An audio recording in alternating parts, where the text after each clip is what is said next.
साल 2003। उस दिन मौसम बिल्कुल सामान्य था। 19 साल की वह लड़की अपने दोस्तों के साथ धार्मिक यात्रा पर धर्मस्थला मंदिर पहुंचती है। वे सभी मंदिर के दर्शन करने गए और फिर बस वही आखिरी बार थी जब उसे जिंदा देखा गया था। शाम होते होते ही जब लड़की अपने घर वापस नहीं लौटी तो परिवार में बेचैनी फैल गई।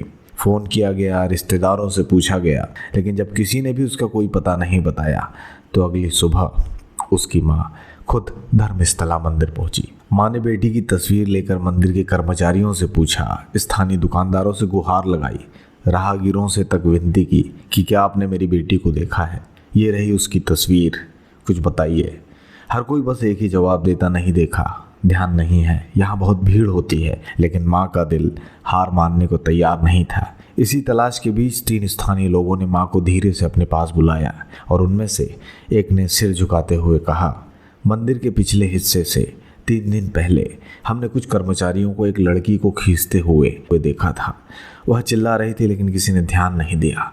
माँ की आंखों में एक साथ जैसे 100 तूफान उमड़ पड़े। क्या वही उनकी बेटी थी? क्या मंदिर के भीतर ऐसा कुछ घट रहा था जो आम श्रद्धालु उसे नहीं देख पाते? वो कौन थे और उसे कहाँ लेकर गए? किसी ने कुछ नहीं बताया। मंदिर प्रशासन ने चुप्पी साध ली। सीसीटीवी फुटेज का जिक्र आया लेकिन बताया गया कि उस समय मंदिर में कैमरे नहीं लगे थे।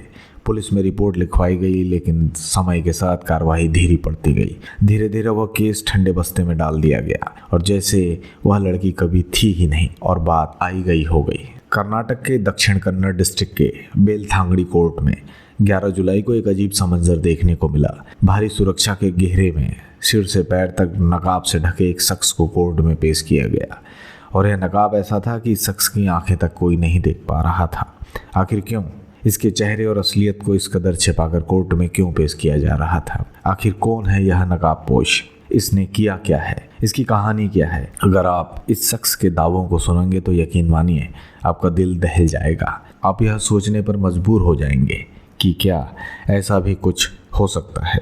नकाब के पीछे मौजूद इस शख्स के दावे के हिसाब से यह 19 सालों से कर्नाटक और देश दुनिया में मशहूर धर्मस्थला मंदिर में एक सफाई कर्मचारी के तौर पर काम करता रहा है और इन्हीं 19 सालों में इसने वहाँ कुछ ऐसी चीज़ें देखी जिसका सच सामने आने से पहले अभी पूरे कर्नाटक में उथल पुथल चालू हो चुकी है। इसका दावा है कि इसने 19 सालों में धर्मस्थला के गाँव में सैकड़ों लाशों को अपने हाथों से दफन किया है या फिर जलाया है। इनमें ज़्यादातर लाशें लड़कियों और महिलाओं की थी।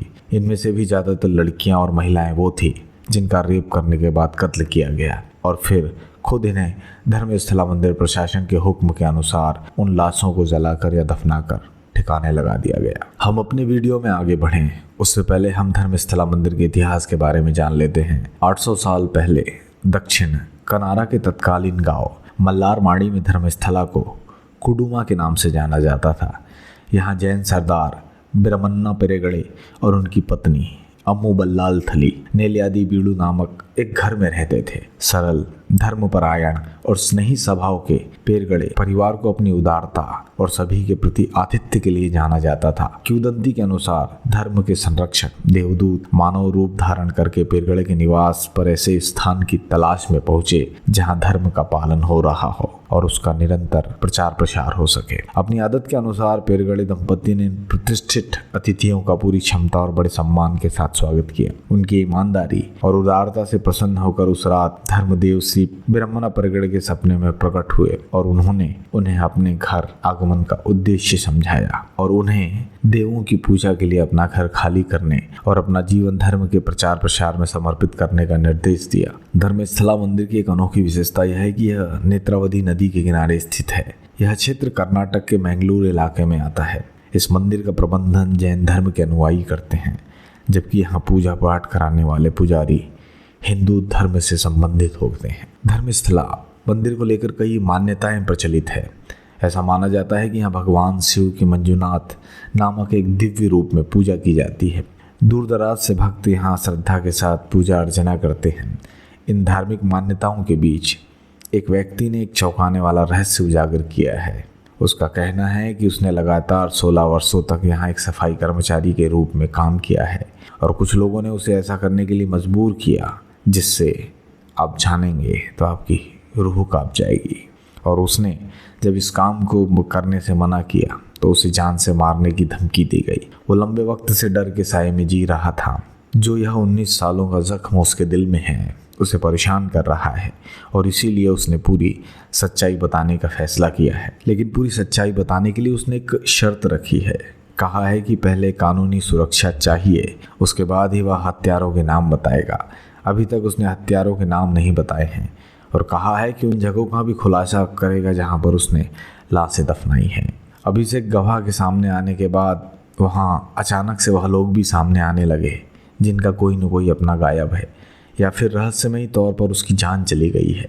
और अभी हाल ही में जब यह मामला फिर से सामने आया तो यह सुनकर उस महिला के मन में उम्मीद जगी। उसे लगा कि शायद उनकी बेटी भी उनमें से एक हो सकती है। इस याचिका में इस माँ ने लिखा है कि हो सकता है मेरी बेटी को भी उसी व्यक्ति ने दफनाया हो जिसने अब शिकायत की है। मुझे अपनी बेटी की अस्थियां चाहिए ताकि मैं अपनी बच्ची का अंतिम संस्कार कर सकूं।